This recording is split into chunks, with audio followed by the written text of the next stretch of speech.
Welcome to the Vegan Pulse. I am your host, Nancy Arenas. Today, my guest is Mariquita Solis.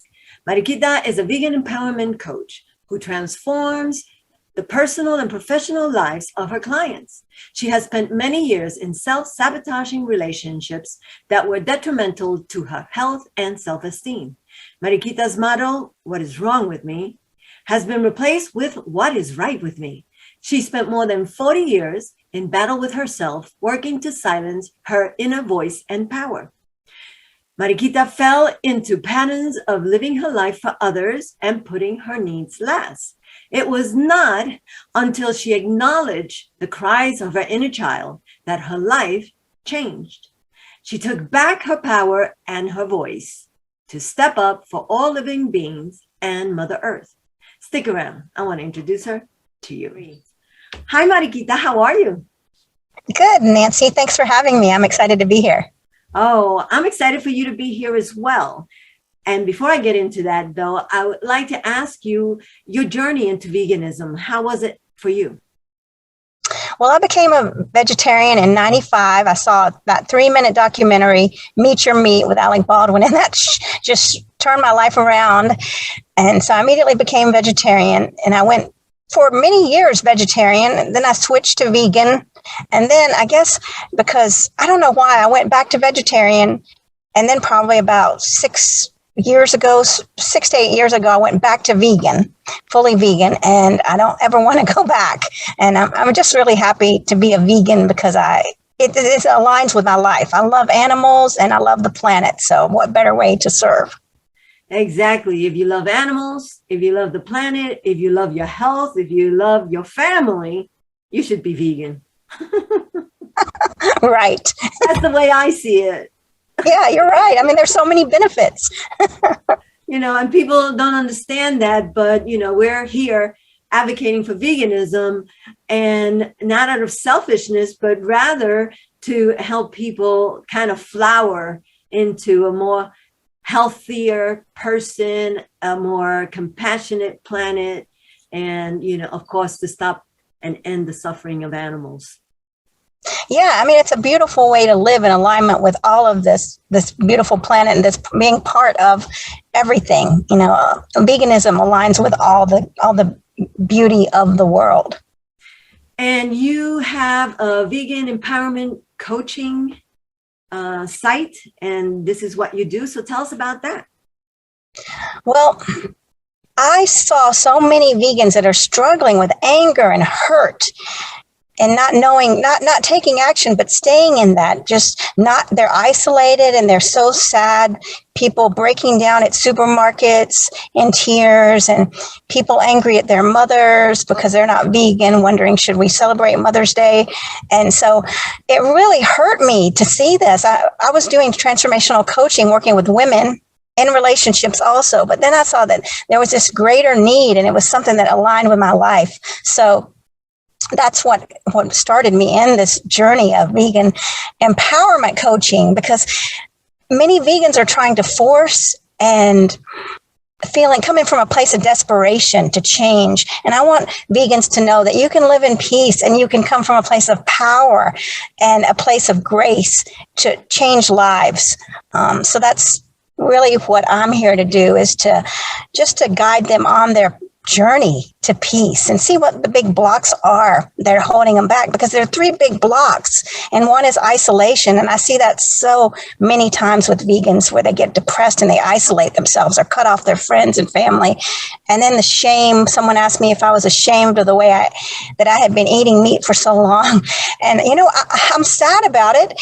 And I forgive myself, though. I don't stay in that place, and I don't feel ashamed. I mean, I'm perfectly imperfect, right? So shame, isolation, and lack. And that's another thing.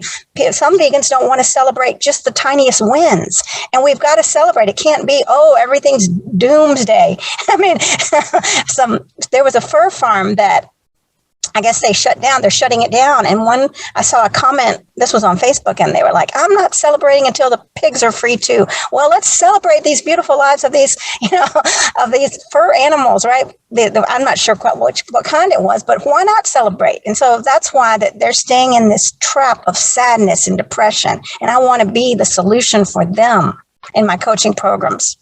Exactly. And like what you said, isolation first. So isolation could be you don't want to go out with the people that you knew, family and friends, because they're not vegan. I say go out, go to the restaurant and ask them for vegan options, because this is the only way that they see your food, right?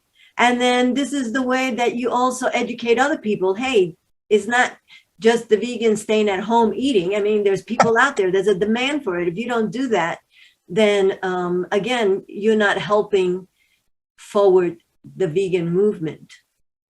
That's right. That's exactly true. If we isolate, we're not helping the animals. We've got to stop to think about what behavior is it that really is going to help the animals and, and the greater good here.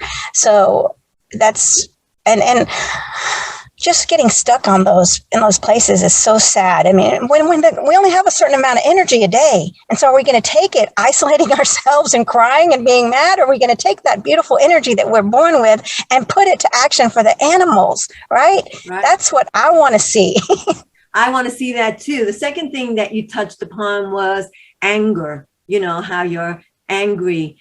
And, yes, you could feel that anger, but really taking it out on other people is not the way to go, because obviously it's not your mother's fault. It's not, this is how society has been. This is how your parents were taught. This is how they were raised, and your colleagues and your friends. So it's a matter of education, of, knowing what to say if you get bullied, and not in an angry way, but in a reasonable, more calm way, so that people hear. Right, you're right, exactly. Not being reactive, but being responsive, because a lot of people want to see that they've, made you angry, or they're trying to get a jolt out of you. So the best thing you can do is just be a peaceful vegan. I'm eating my food and I'm being an example. I don't have to hide in my house. And many restaurants will accommodate. Some chefs, I've seen it where they like that. It's a challenge for them to make a nice vegan dish that might not be on the menu. If you just ask them nicely, then they will do it. And it's perfect. Everything you're saying is so true. This is our chance to go out there and show the world what vegan is, not to hide in our homes.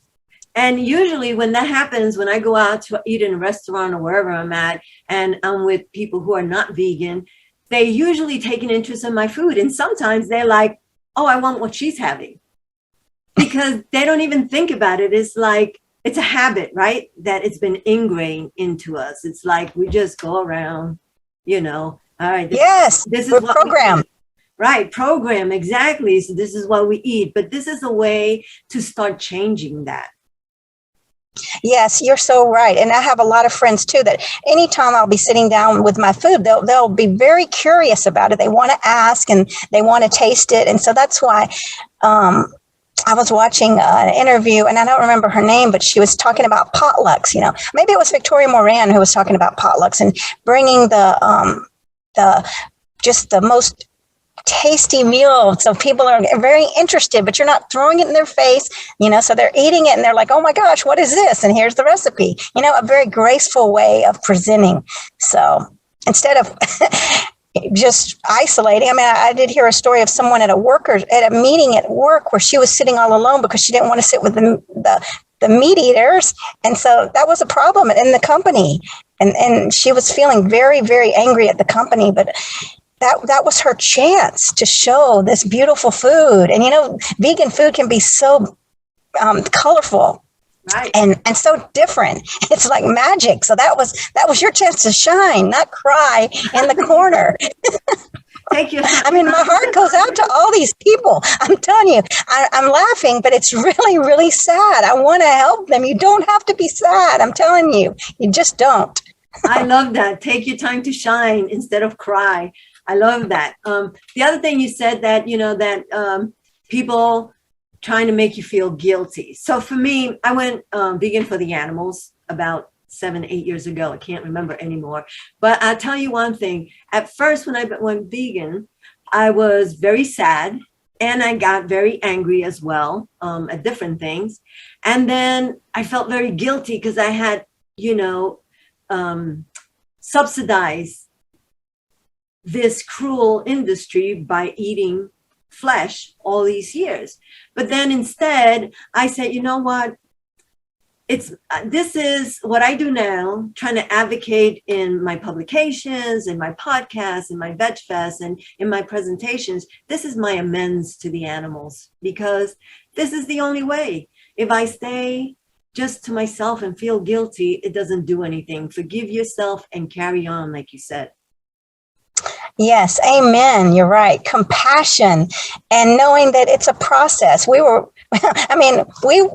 was taught to eat meat. You probably weren't taught to eat meat. That's healthy. That's healthy. That's healthy. That's been, just driven into our brains. So it's beautiful that when we can see a light, that I'm so thankful that I saw the light instead of why did it take me so long, right? To see the light. Right. Exactly. So, yeah. And then, so you can be reached, you have a website, and I will share your information with this podcast so that if people want to reach out to you to, look at your website and see your information and perhaps get some assistance from you. Yes. So that would be great. My website is mariquitasolis.com. And I also have on Facebook, and I have a Facebook group, Empowered Vegans. So, and that group is for victory, peacefulness, and grace and action, right? We're not there as victims. We're there, as strong, beautiful vegans. No crying and no whining. So I'm excited. Take the torch and carry it forward. Right. So join me in that Facebook group, Empowered Vegans. And look for me. I'm on LinkedIn also. Well, thank you, Mariquita, for taking time to be on the Vegan Pulse. I surely appreciate you and what you do. And we'll talk again. Thank you so much, Nancy. Thank you, listeners, for listening. Bye-bye. Bye. Thank you for joining us on the Vegan Pulse. I am your host, Nancy Arenas. Remember to check out our website, follow us on Facebook, and subscribe to our YouTube channel. If you have a pulse, you have a purpose. Live vegan.